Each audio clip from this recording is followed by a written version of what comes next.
desmitificando la vulnerabilidad.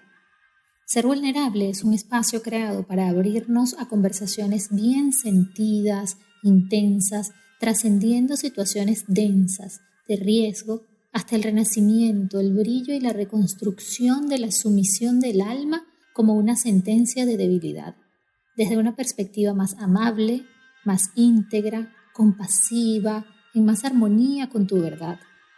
Ser vulnerable es sumergirte en la profundidad, permitirte sentir, rendir el ego, indagarte, aceptar y de repente reencontrarte con esa luz que se intensifica en la oscuridad. Esto es ser vulnerable. Yo soy Azalea Esquerra y estoy muy feliz de llevarte a este espacio. ¿Quién es Salvador Alba?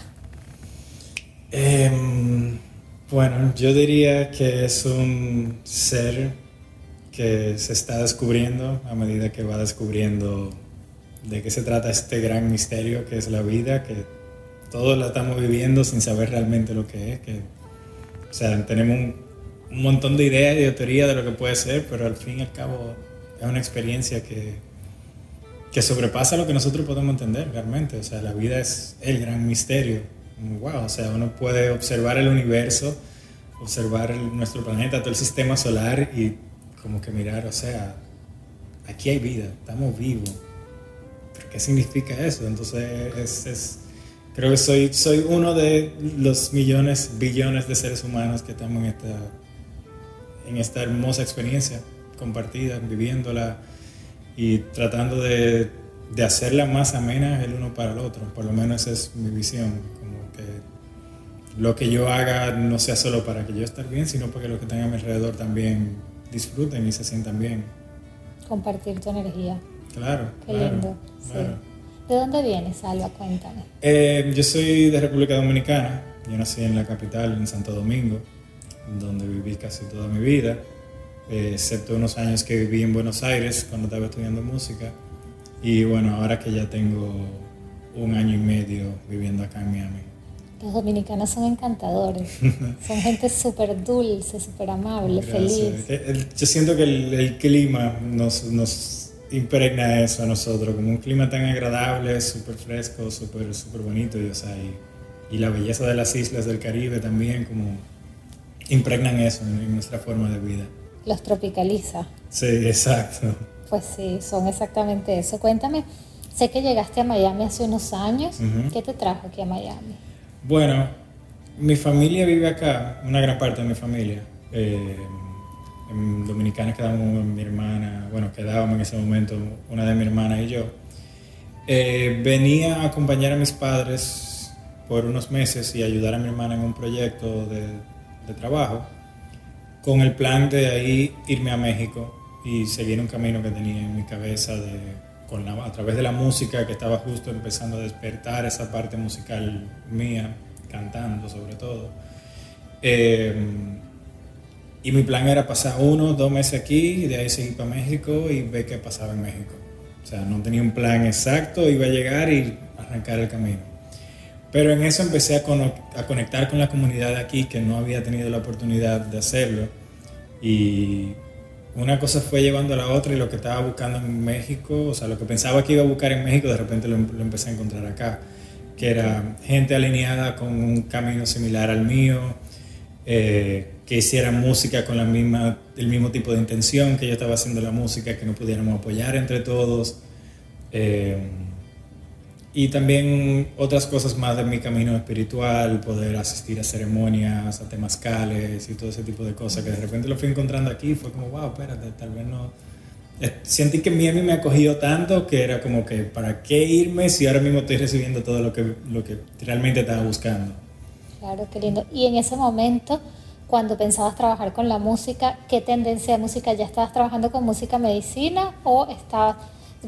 hago aquí un paréntesis, Salva trabajaba empezó como con rock, trabajando con el rock, ¿sí? No sé hace cuánto tiempo atrás, pero ya me vas a contar.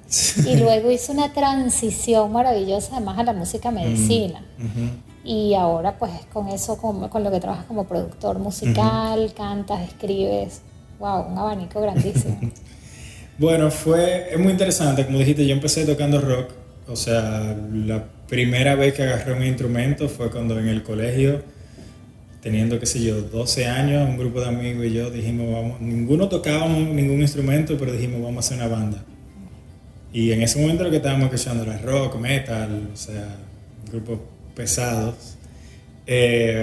Y nada, empezamos cada quien a aprender un instrumento. A mí me tocó el bajo porque fui el último en elegir y ese fue el instrumento que me tocó y en el momento era como que no, yo quería tocar guitarra, pero ya después me enamoré del bajo realmente. Me gusta mucho más que la guitarra. Me encanta la guitarra, pero me gusta mucho más el bajo. Y bueno, pasé unos años ahí tocando esa música, siento que un poco sacando esa inquietud del adolescente que no encuentra su lugar, que no encuentra su sitio, que se siente tal vez molestos por cosas que realmente más para adelante te das cuenta que son insignificantes en la vida, pero que realmente uno igual guarda sus rencores por alguna que otra cuestión. Encontraba mi sitio en esa música en ese momento, pero después a medida que fui como ya considerando que yo quiero hacer la música algo como no un hobby sino como una carrera, quiero aprender más de música, y ahí se fue abriendo mi mente a, ok, a medida que iba estudiando y aprendí, conociendo sobre lo que pasaba en el instrumento, sobre las notas, sobre la armonía, empezaba a descubrir música como el jazz, que me abría la cabeza, wow, espérate, mira, o sea, yo puedo lograr ese mismo nivel de intensidad que tal vez lográbamos con el metal, se puede lograr en una música que suena un poco mucho, o sea, que con otra sonoridad completamente diferente. Y el jazz puede ser bien intenso y bien pesado, como puede ser una baladita tranquilita, puede ser bien intenso. Y nada, ahí estudiando y eso, fui abriéndome a un abanico diferente de música, todavía solo como instrumentista, solamente tocando bajo. Y entonces hace ya casi como 3 años, cuando arrancó todo el tema del COVID, yo siempre había querido cantar. Y escribía cosas que nunca lograba llegar a canción a música porque no me sentía cómodo con mi voz. No había descubierto mi manera de cantar. Entonces cuando arrancó todo ese tema del COVID y como que ok, una pandemia, el mundo se está acabando, el apocalipsis zombie, o sea, era como que exacto, ¿qué yo estoy haciendo con mi vida? Que realmente, o sea, de este sueño, esta pasión que yo siempre he tenido, voy a dejar que se extinga y no voy a hacer nada con eso. Y ahí dije, no, ya, yo voy a dejar de solamente ser bajista y esperar que otros necesiten de mí para yo ir a tocar. Voy a empezar a hacer mi música, voy a empezar a producir mi música y empecé a tomar clases de canto. Y empecé a escribir y fue fluyendo y a medida que iba escribiendo iban saliendo más canciones. En eso tuve la oportunidad de ir a un retiro en México con Jesús Hidalgo. Y estaba Jesús Hidalgo, su esposa, su amada Teresita, y Moyeni Valdés, que es otra cantante también de música medicina, chilena. Y el retiro era sobre la voz, era sobre trabajar cualquier bloqueo, cualquier cosa. Del chakra. Sí. No ni siquiera tanto como técnico, sino o sea, sí hubo un poco de técnico, pero fue bien, ok, vamos a trabajar con qué te puede estar bloqueando, qué te falta para tú realmente conectar con esa intención, con ese propósito. Y o sea, era totalmente un llamado a ser vulnerable, a mostrar qué es lo que está aquí, qué está pasando. Eso mismo es lo que te iba a decir, o sea, ya yo había escuchado un poco de música medicina, pero no conectaba completamente con la música medicina. Había ido a 2 conciertos de Jesús Hidalgo, de hecho, pero aún era como que, wow, lo admiro, qué cantante, qué capacidad tiene, pero yo no conectaba todavía con esa música. Pero cuando vi lo del retiro, al principio yo no pensaba ir, hasta el último momento que decidí, ok, sí, esto es realmente lo que yo necesito, estoy empezando a cantar, necesito conectar con mi voz, estoy escribiendo música que yo, por el mensaje y por el tipo de música que es, no es la música comercial, completamente pop, que tú sabes, que suena en el radio constantemente. Y sabía que era un camino diferente el de la música, que por eso que estaba escribiendo, por ese mensaje, por esa identidad, pero no sabía cuál era. Entonces algo en mí hizo clic cuando volví a ver el video del retiro y dije, ok, déjame abrirme a esa posibilidad, déjame ir allá, déjame conectar con esta gente y ver realmente qué ofrecen. ¿Cómo activan y cómo trabajan ese desbloqueo a nivel de vulnerabilidad con la voz, a través también de medicina sagrada, natural, externa? Mira, en este caso no hubo ninguna medicina salvo cacao, que bueno, que sí hace su trabajo con el corazón, con la vulnerabilidad de cierta forma, pero fue mucho el trabajo en grupo, o sea, del principio se hicimos un círculo, nos sentamos, o sea, primero que nada como, ok, poniendo la intención desde el primer día, estamos aquí porque todos queremos trabajar con la voz, todos queremos quitar cualquier bloqueo, cualquier cosa que tengamos ahí, realmente empezar a usar ese instrumento, ya sea para cantar, o sea para compartir nuestra palabra, sea para lo que sea que nos vaya a servir, porque no necesariamente el que tiene un bloqueo en la voz es para cantar que la quiere usar. Está tu caso que tú quieres Comunicar, expresar, hacer un podcast, entrevistar personas, entonces puede haber un sinfín de usos que le queremos dar a la voz. Entonces ahí empezamos como que estábamos todos aquí con esta misma intención, con este mismo propósito. Vamos primero que nada a honrar el hermoso espacio en el que estábamos, porque estábamos en un pueblito en la montaña, rodeado así de verde por todos lados. Entonces vamos primero a honrar el gran regalo que es estar en este lugar, honrar al gran creador, al gran misterio, a la Pachamama, todos los elementos que hicieron posible que ese lugar existiera. Y de ahí entonces entrar en un espacio que somos 30 personas que probablemente no nos conocemos toditos entre uno y otro, pero que por alguna razón coincidieron ahí, magnéticamente ahí, comienzan a conectar. Claro, y entonces la primera actividad era, ok, nos sentamos en círculo y cada uno va a cantar algo, lo que sea. No importa, uy, perdón, el celular no debería estar sonando. No cada uno va a cantar, lo que sea. Si no te sabe ninguna canción, si no te, por lo menos cumpleaños feliz canta, pero vas a cantar. Y ahí empieza ese momento de hacerte vulnerable. Es como, wow, o sea, tengo 30 personas a mi alrededor, más 3 cantantes así mega profesionales y yo voy a cantar de repente. Pero, por lo menos en mi caso, yo sentía que lo que yo estaba haciendo era un llamado mucho más grande, donde yo tenía mi ego ya como que quedaba aparte. El llamado a cantar y a expresar mi mensaje mucho mayor que cualquier deseo personal.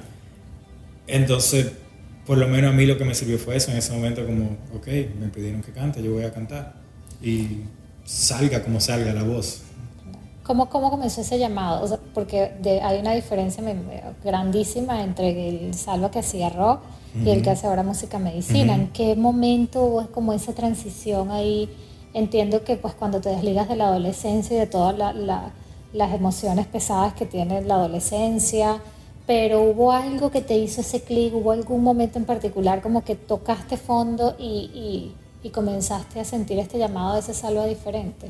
Bueno, de cierta forma siempre hubo dentro de mí como esa necesidad de entender como la parte espiritual, conectar con una espiritualidad, con la naturaleza, siempre había ese llamado. ¿Creciste con alguna religión específica? Sí, o sea, mis padres católicos y estuve en un colegio católico toda mi vida. Sí hubo un momento, precisamente entrando en la adolescencia, cuando uno empieza con la curiosidad de estudiar y sobre todo cuando empecé a tener acceso al internet y empezar a conocer sobre otras culturas y otras religiones y un poco de historia de las que no te enseñan en la escuela, yo dije, espérate, ok, la iglesia católica no es lo mío. Y ahí empecé a estudiar sobre budismo, sobre taoísmo, cosas que tú sabes, fueron abriendo un poco mi espectro mental de lo que podía ser la forma de tener esa conexión con lo divino. De cierta forma eso estaba en mí, pero algo por alguna razón lo bloqueaba y no le daba como la prioridad que le doy ahora de realmente atender esa parte de mi ser. Siento que tal vez lo que me hizo como decir, ok, yo tengo que abrazar esto, era la necesidad de salir de un espacio de cierta manera oscuro en el que me encontraba, porque no estaba disfrutando mi vida plenamente, o sea, por más que mi trabajo me gustaba, o sea, era entrenador de perros en ese momento, era Quería tocar ese punto porque me parece lindísimo. Ahí hay una conexión importante, además con la naturaleza, Sí. con la vulnerabilidad, con la emoción. Trabajar con los animales es maravilloso, es súper bellísimo. sanador Sí, también. sí, es un trabajo muy hermoso. Pero a pesar de lo hermoso que era el trabajo, algo de mí se sentía vacío, algo de mí sentía como que, wow, no, hay algo aquí que falta. Eh, y siento que fue realmente ir a ese retiro y permitirme ser vulnerable, expresarme, cantar con mi voz toda rota y toda desarmada como estaba en ese momento. A medida de las otras actividades que fuimos haciendo, de todos permitiéndonos ser vulnerables, en algunos momentos contábamos a través de algunos ejercicios, contar momentos en nuestra vida en el que tal vez sentimos que nuestra voz fue bloqueada o fue callada, fue silenciada por alguien. Y tal vez en el momento tú no lo tienes presente, pero cuando tú estás ahí, estás en el momento y estás bien como en ese estado bien meditativo, de repente tú te das cuenta, wow, hubo un día que mi papá me dijo, o mi mamá me dijo, cállate por tal cosa, o no deja de cantar, que tú suenas feo, o lo que sea, y de repente eso, y tú no te habías dado cuenta hasta ahora, que en ese momento empezó ese bloqueo, ok, no, yo no voy a cantar, yo no voy a abrir la voz. Y salvando aquí que no es que los padres lo hagan porque te quieren crear un bloqueo o por un maltrato, ¿no? Es que a veces puede ser de la forma más inocente posible. Claro. Y eso se queda grabado en el inconsciente. Claro. Y el yo adolescente no lo entendía en el momento, cualquier cosa que yo no estaba de acuerdo con mis padres o que tú sabes, que no me gustó como lo hicieron. Pero el yo de ahora ya está en la posición de entender, ellos estaban haciendo lo mejor que podían con lo que tenían. Y lo estaban haciendo desde el amor, no lo estaban haciendo con ninguna mala intención. Y muchas veces también son repeticiones y reflejos de lo que hicieron sus padres con ellos. Entonces, no creo que ningún padre que haga algo que afecte a su hijo de una manera negativa lo haga con una mala intención. Lo hace desde su mejor entendimiento. ¿Cómo es esa relación con tus padres? Y hago un paréntesis para hablarles de Energy Yoga, mi segundo hogar. En Energy Yoga no solo vas a encontrar clases de yoga con excelentes profesionales, también hay meditaciones, masajes relajantes, reiki, coping, antiestrés, workshops para mejorar tu práctica y un ambiente hermoso lleno de sonrisas amables y gente maravillosa. Energy Yoga está ubicado en Doral. Puedes encontrar la dirección exacta en @energy_yoga en Instagram. También quiero hablarte de Pure Joy, mi rinconcito saludable favorito en Midtown Doral. Pure Joy es el único lugar en el que confío ciegamente en mi alimentación sin gluten y sin lácteos. Tienen opciones veganas, paleo, keto, todo es divino, las tortas, los jugos, los postres. Además, Mariana, la dueña, tiene un don para embellecer los platos. La atención es maravillosa, para mí eso es fundamental, así que por eso lo recomiendo. En Pure Joy comes sano y sabroso. @PureJoy _restaurant. Y por último quiero hablarte de Entre Blanco y Negro, mi maestro de vulnerabilidad. La expresión en letras de mi luz y mi sombra, mi libro, mi bebé, mi hijo.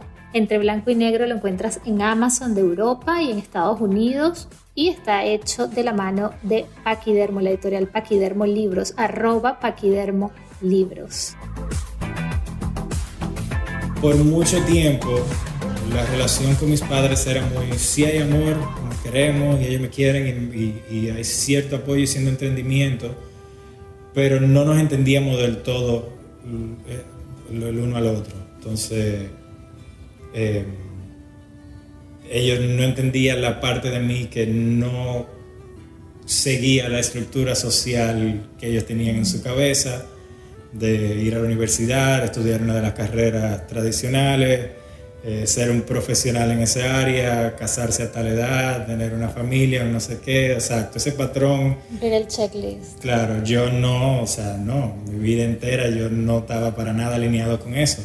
Entonces sé que eso de cierta forma tenía cierta fricción, ser vegetariano y vegano por un tiempo, todo eso eran temas que sobre todo por mi papá era como, wow, no.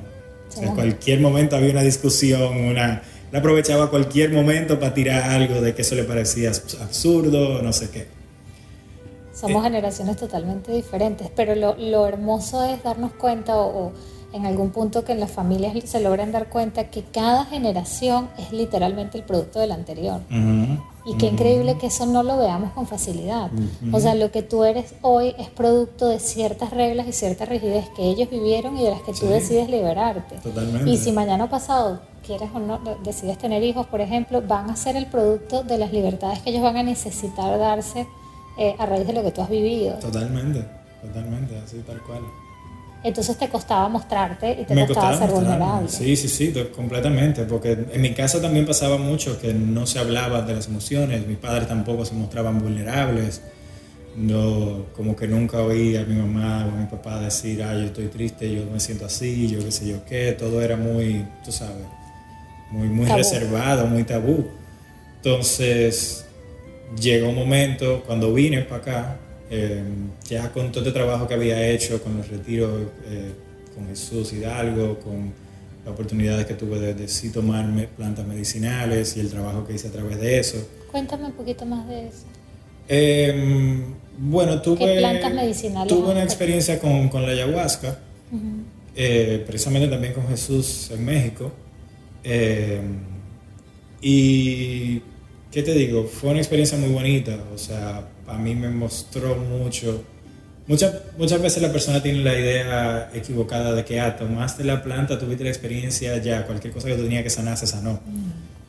La experiencia te muestra lo que eres, lo que tienes o lo que te tiene que mostrar en ese momento, y el trabajo de sanar lo haces o no tú después de ahí, una vez que tú viste lo que te pasa. Yo no lo he hecho, pero tengo entendido que cada experiencia es totalmente diferente. Sí, incluso tú misma puedes tomarla todas las veces que tomes y cada vez va a ser diferente. O sea, va a ser una experiencia completamente distinta. Yo hasta ahora solamente ayahuasca, solamente he tomado una vez. Y siento que me abrió mucho, o sea, todo lo que sentí, lo que viví en ese momento, tuvo una repercusión grande en las decisiones que fui tomando de ahí para adelante en el resto de mi vida. Entonces, cuando vine ahora, tuve esa oportunidad, como que ya habiendo tenido ese entendimiento que fui acogiendo en los últimos años, decidí mostrarme vulnerables a mis padres, decirles, miren, este soy yo, este es Alba, este es el hijo que ustedes criaron, que tiene los valores y los principios que ustedes me enseñaron, pero que tiene otra percepción de la vida y otra expectativa de la vida, completamente distinta. Y qué lindo. Sí, fue muy bonito poder tener esa experiencia, porque tampoco me imaginaba que, o sea, quería poder tener esa oportunidad de poder romper ese patrón y esa barrera que había con mis padres. Y no sabía que esa era mi última oportunidad de hacerlo con mi papá, porque hace 4 meses mi papá falleció.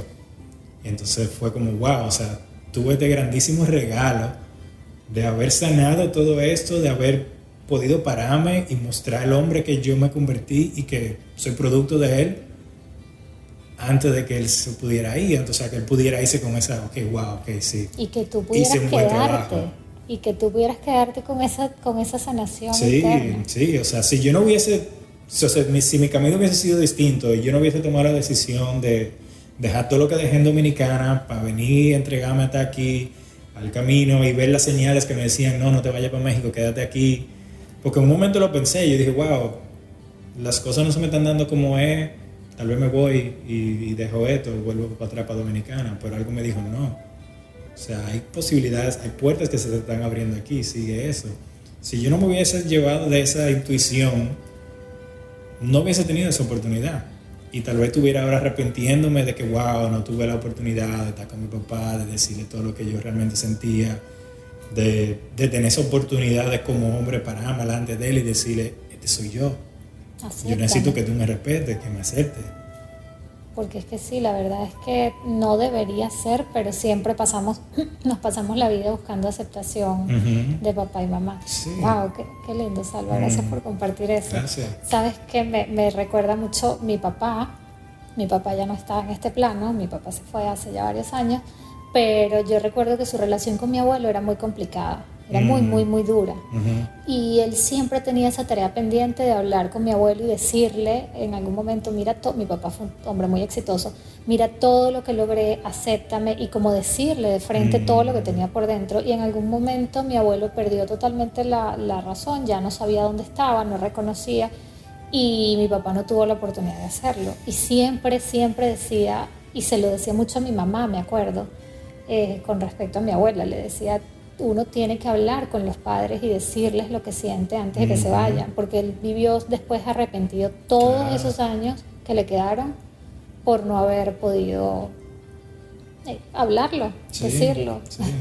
Y no solo con los padres, sino con todos los seres que tenemos a nuestro alrededor. O sea, hay que, porque la vida es tan impredecible que, o sea, pensamos que el más viejo es el que se va a ir primero, pero a veces es el caso contrario. Con todos, pero pues papá y mamá son Sí, sí. esa raíz. Son esa raíz, y siento que es ese primer...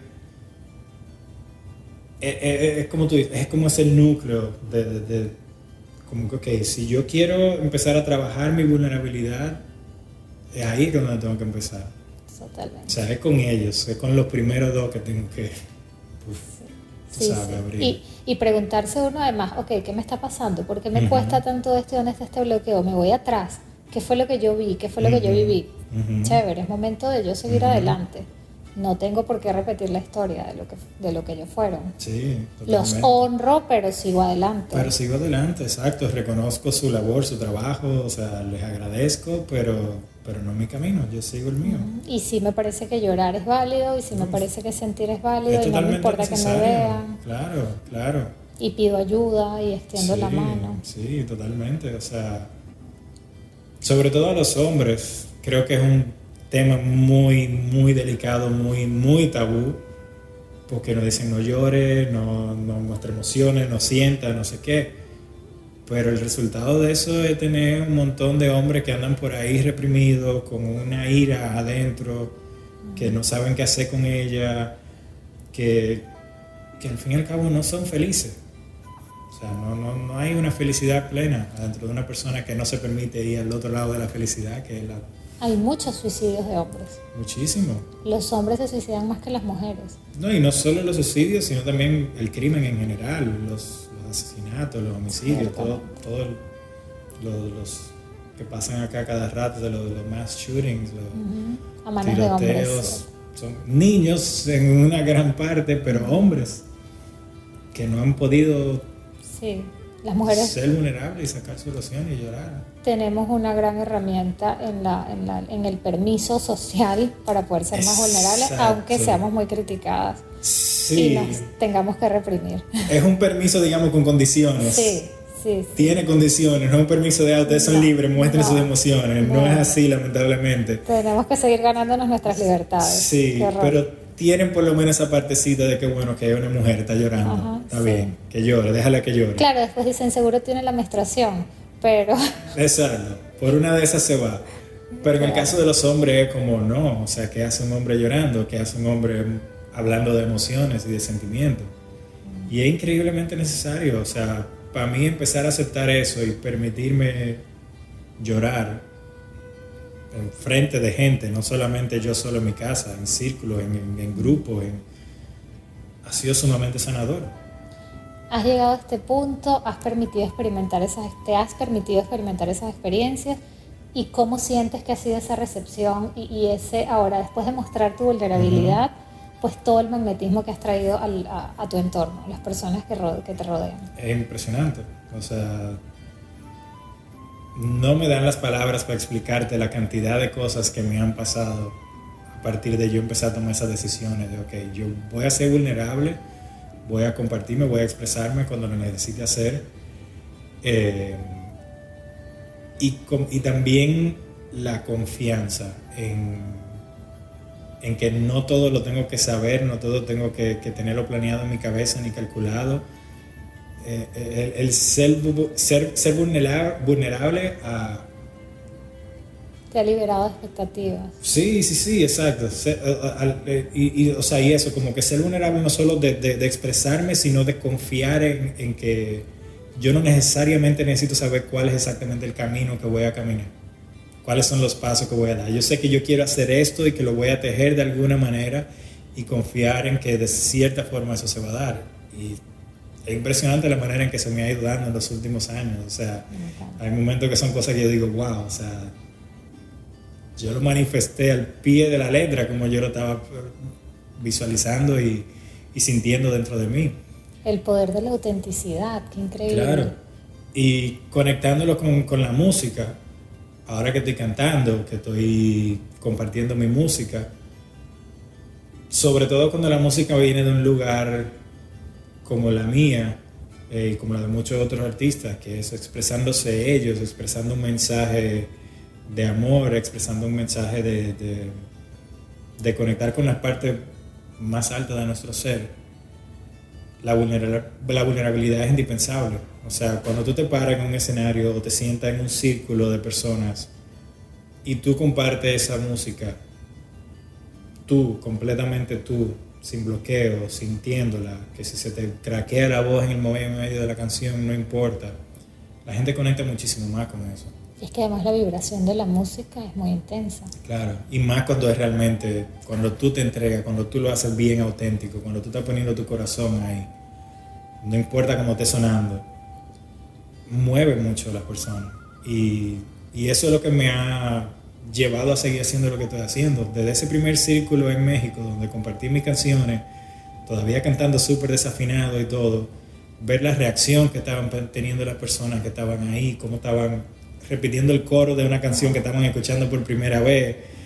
Qué orgullo. Y cómo ha seguido siendo así, como cada vez que comparto la música, más personas resuenan con ella y me mandan un mensaje y me dicen, wow, tu canción me sirvió tanto en tal momento, tu canción me ha servido tanto para esto, tu canción me inspira, verte a ti me ha inspirado a mí a hacer esto, es como, o sea, es un sentimiento muy gratificante, más gratificante que, o sea, que la retribución económica que pueda o no recibir de lo que estoy haciendo. O sea, es lindísimo. Que igual llega. Que igual esa llega. retribución económica es un ciclo, es igual llega. automático. Cuando Claro. llega con satisfacción, con autenticidad y con confianza en ti, llega la satisfacción económica. Sí, totalmente. Salva, qué linda esta conversa. Me encanta.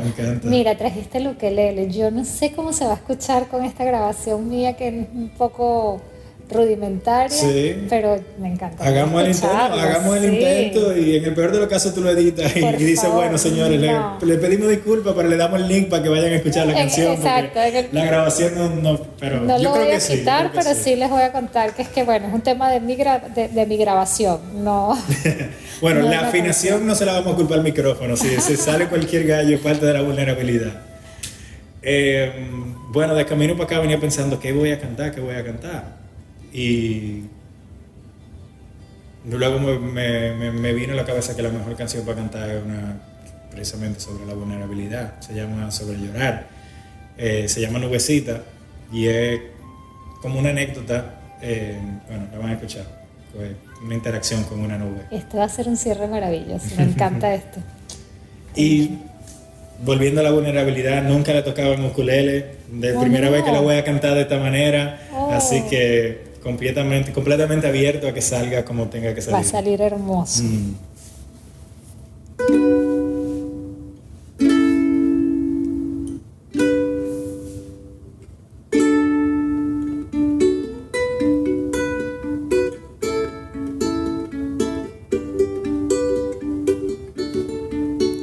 Caminando hacia el sol me encontré con una nube. La invité a caminar y me dijo que me sentara, que me quería contar de sus penas y tristezas, que nadie quería escuchar por miedo a que les lloviera. Le dije, nubecita hermosa, a veces hay que llorar para fecundar la tierra y lo que pesa soltar. Así que llora, nubecita, que las flores te agradecen. De tus llantos nacen ríos y allí bailan los peces. Ay, ay, ay, ay, ay, ay, ay, ay, ay, ay, ay, ay, ay, ay, ay, ay, ay, ay. Llora, nubecita, agradecen. De tus llantos nacen ríos y allí bailan los peces. Llora nubecita, que las flores te agradecen. De tus llantos nacen ríos y allí bailan los peces. Ay, ay, ay, ay, ay, ay, ay, ay, ay.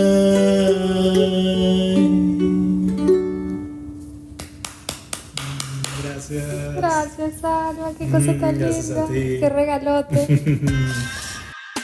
Gracias por sumarte a esta comunidad. Te espero en un próximo episodio. Yo soy Azalea Esquerre y esto es Ser Vulnerable.